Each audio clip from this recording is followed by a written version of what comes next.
12 tours aller-retour, ce qui donnait un total de 7,6 km que j'ai fait en 3h30. Donc on embarque dans la voiture et on vous revient avec le parcours de vélo.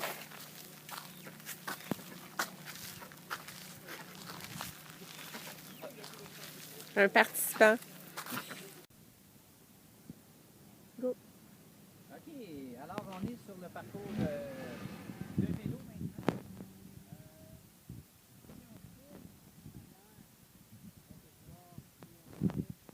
Lors du premier film, donc le lac est en bas.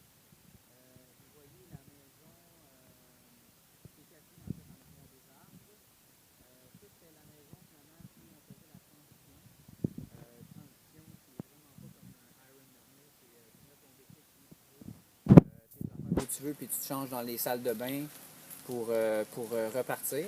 Donc une fois qu'on avait enfilé notre vélo, on montait la petite côte ici et on peut voir notre magnifique tente Espoir Laval qui se rend, et oui mes amis, jusqu'en Virginie.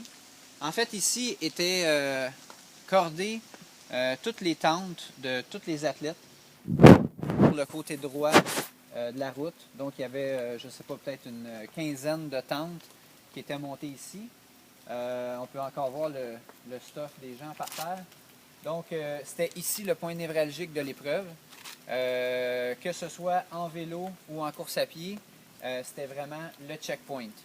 Donc là où on voit les poubelles, il y avait la tente où en dessous il y avait les ordinateurs et juste à côté des ordinateurs il y avait un cône et c'est là que la puce passait pour compter nos tours.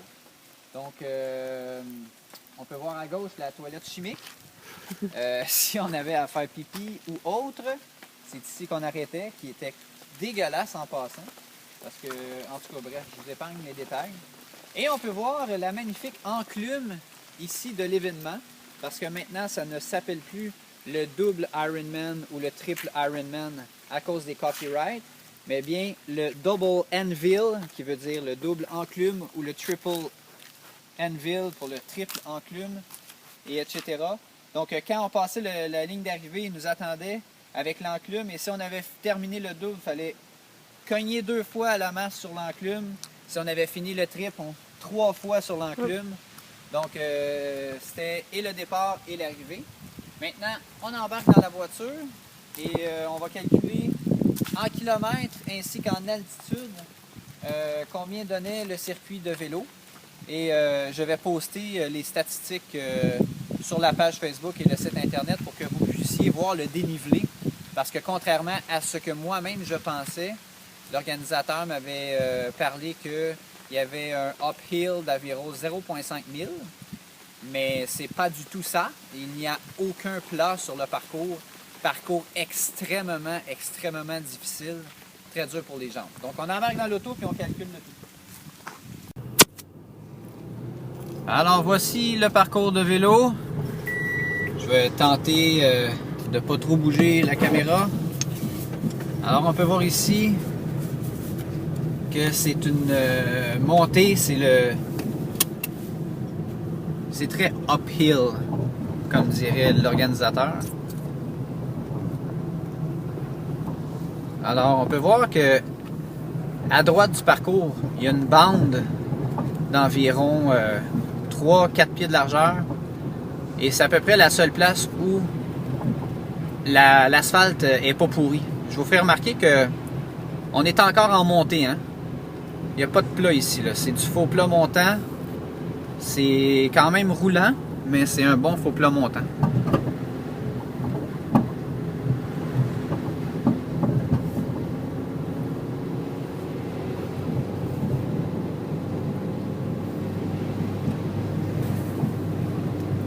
Donc vous pouvez vous imaginer ici rouler en vélo. Je suis débarqué du vélo, il devait être 3h20 du matin. Zéro lampadaire, zéro lumière. Il n'y avait rien. Il faisait noir, noir, noir. C'était hallucinant. Alors voilà, on est rendu comme au sommet du faux plat. Et on continue. ici relativement plat.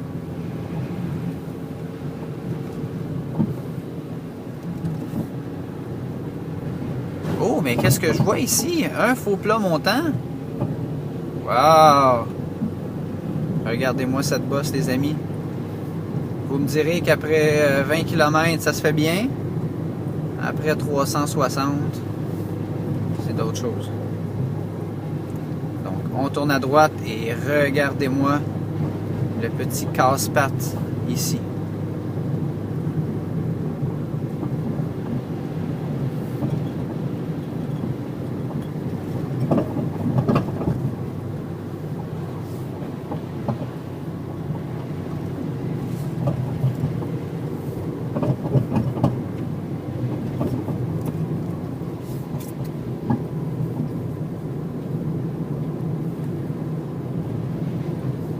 On monte, on monte, on monte.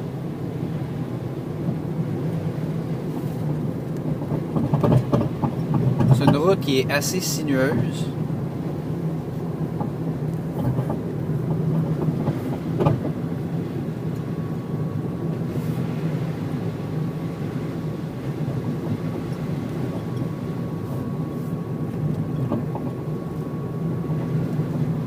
Ça monte, ça monte.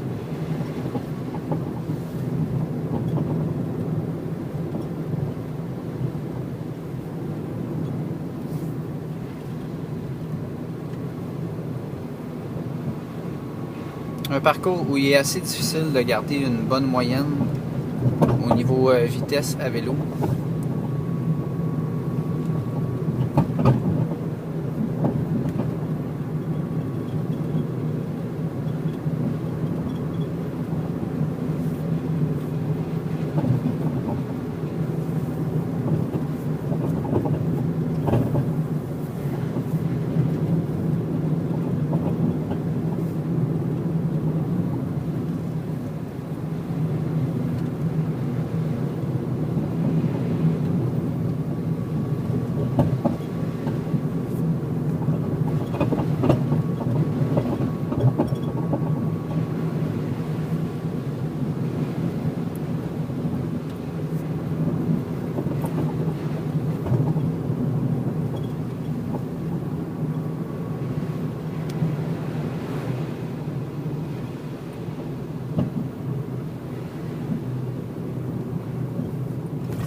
On continue.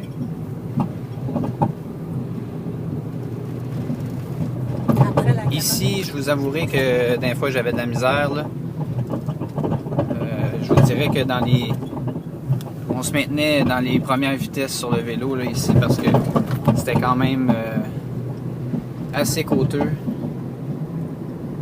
Et après ça, ici, ça redescendait.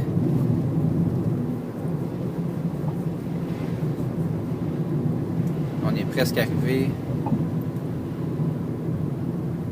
Et voilà. Vous voyez la barrière. Donc, à la barrière, ici à droite, il y avait une tente. On passait ici. Vous voyez où les deux lignes doubles ici se croisent. Alors, le turnaround était ici. Alors, voici le parcours de vélo. Alors, on est revenu à notre point de départ pour la course à pied. Alors, on est parti.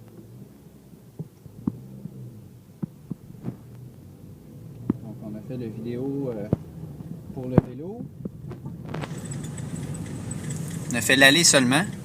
Bien sûr, on faisait des allers-retours.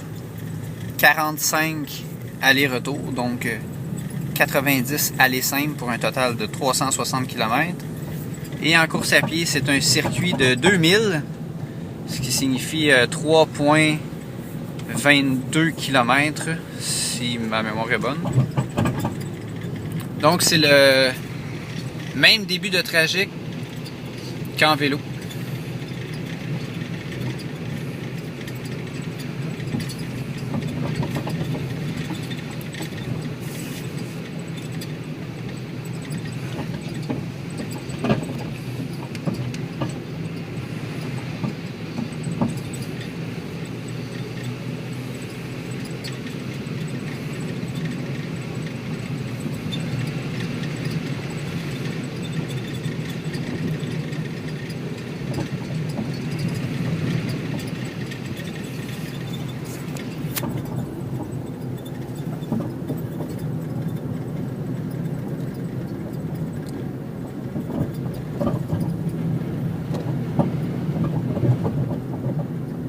sentait beaucoup les montées aussi à la course à pied.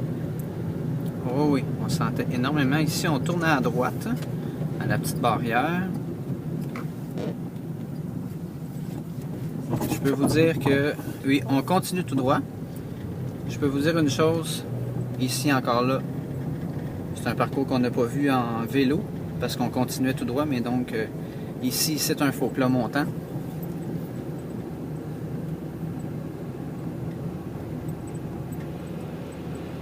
Selon plusieurs athlètes, la difficulté au niveau du parcours de course à pied, c'était pas... C'était oui les montées, parce que à peu près personne courait, aussitôt qu'il y avait un faux plat montant, parce que c'était trop difficile. Mais, mi-parcours, je vous dirais que les descentes faisaient plus mal au niveau musculaire que les montées elles-mêmes. Encore là, tout est une question de distance. Donc, la tente était ici pour prendre... continue. Et ici s'arrêtait le parcours.